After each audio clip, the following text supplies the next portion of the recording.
Uh, hey folks.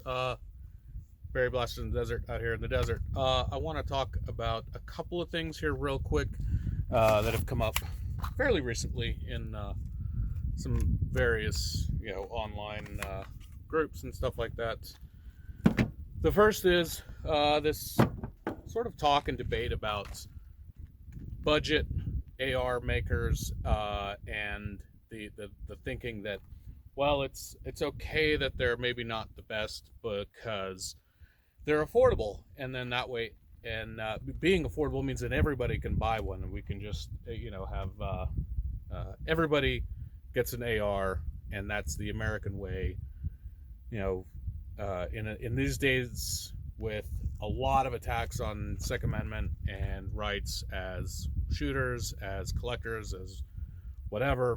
Um, yeah, it never hurts to have more allies, more people who are coming over to our side, who might be hesitant to spend big time money on their first gun because they don't know. I mean, they don't know. They don't know if they're gonna like it. They're not gonna. They don't know if they're gonna have much time or money or whatever to dedicate to it, and they just don't know what they don't know. If they just go into it and say, "Hey, I want to buy a rifle," I don't know anything about rifles, so I'm just going to get one that looks like it fits my budget. And for a lot of people, like I said, if they're not sure exactly how it's going to go, their budget might be fairly low. And so you get companies, who come up making $300, $350, $400 ARs, some even less. I know you can buy complete uppers and lowers for less than that and combine them and build your own AR, but whatever.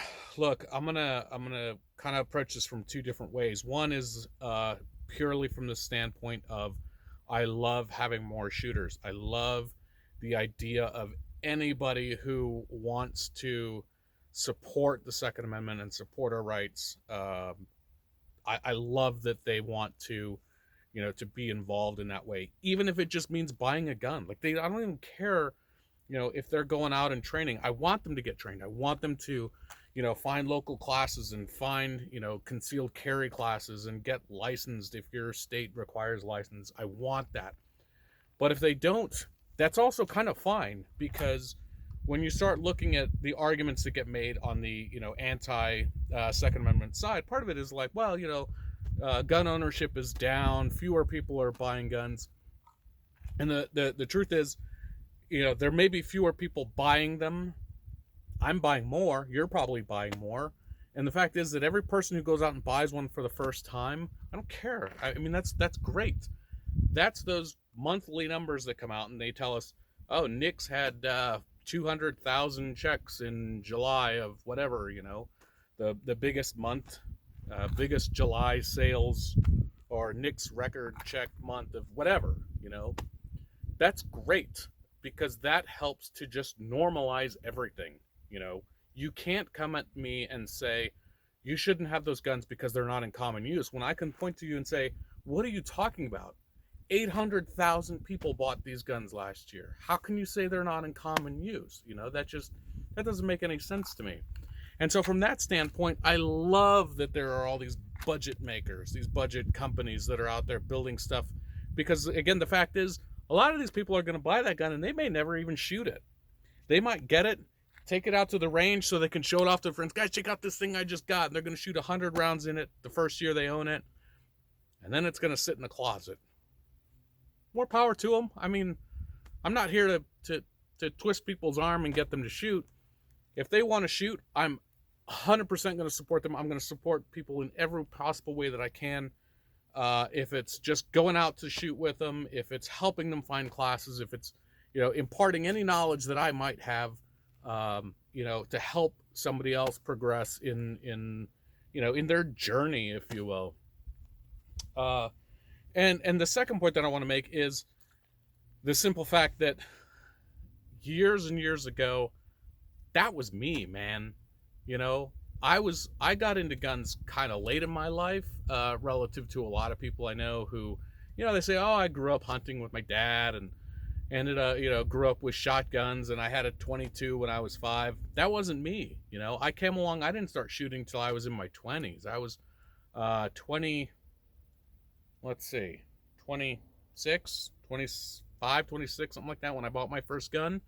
My very first gun that I ever bought myself was an XD, Springfield XD, 9mm. I loved it. I didn't know.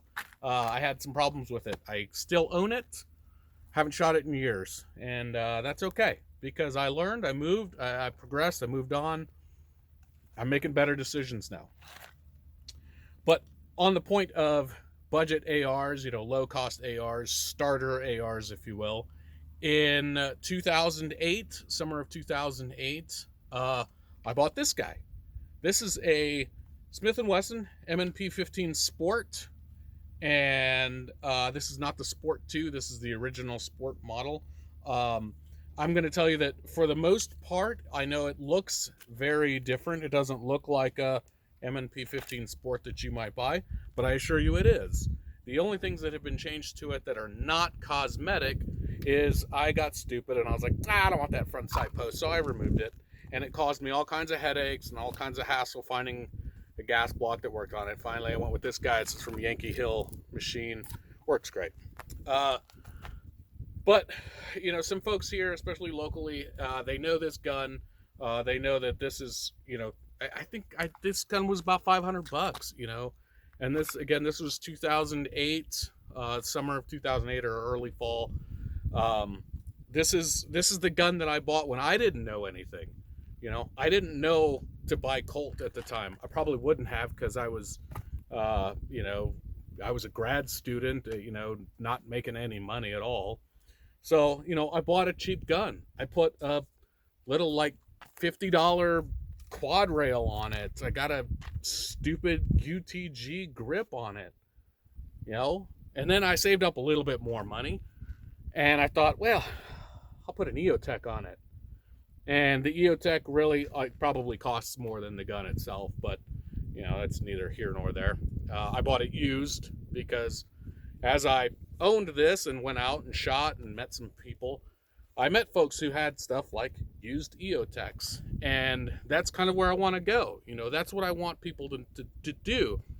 Don't just go out and bash these guys with their $200 ARs or $300 ARs, whatever it might be. Go and help them out. It might be the only gun that they can afford. But if you can help them afford quality optics for it, or a replacement bolt carrier for them or something like that, help them out. That little stuff goes a long way. But I will say, as far as the budget ARs go, this old M&P 15 Sport. So again, no dust cover on that, no forward assist. The internals of this are all still stock. This is still the stock bolt and bolt carrier group, the stock barrel. It does look different. I had a really nice Cerakote job done by Atwell Tactical out in Richardson, Texas. They did an amazing job on this. But I'll tell you, after all these years, this gun's about 12 years old. It's probably got 12 or 15,000 rounds through it. Like I said, folks here know it. This is the gun I bring out when we just want to beat stuff to hell. Anyone who says, oh, I have this new optic, you think it's tough? I'm like, well, let's put it on this guy and I'm going to throw this thing down range and we'll see how it holds up. And I'll be perfectly honest, after all this time, it still works wonderfully. Everything works great. Let's make sure this EOTech is on here real quick. Let's see if this will come on there. There we go. Again, same EOTech from then. After all these years, I can load this up, charge that up real quick.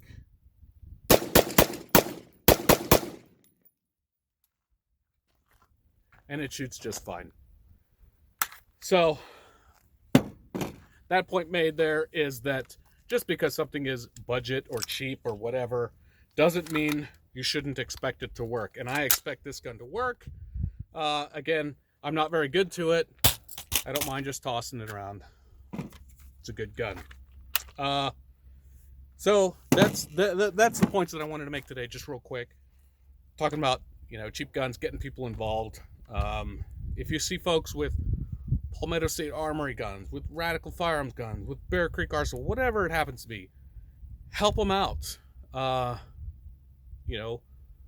have to be condescending about it, but bring facts, bring suggestions, bring new ideas, bring whatever you might have, and let's help folks who want to know more, learn more. Let's help them get more involved. Let's help them get the stuff that they need in order to be successful and to help us all out.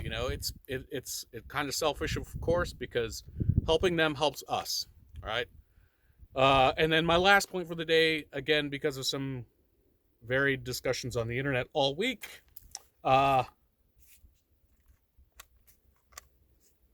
30 rounds. Thanks. Bye.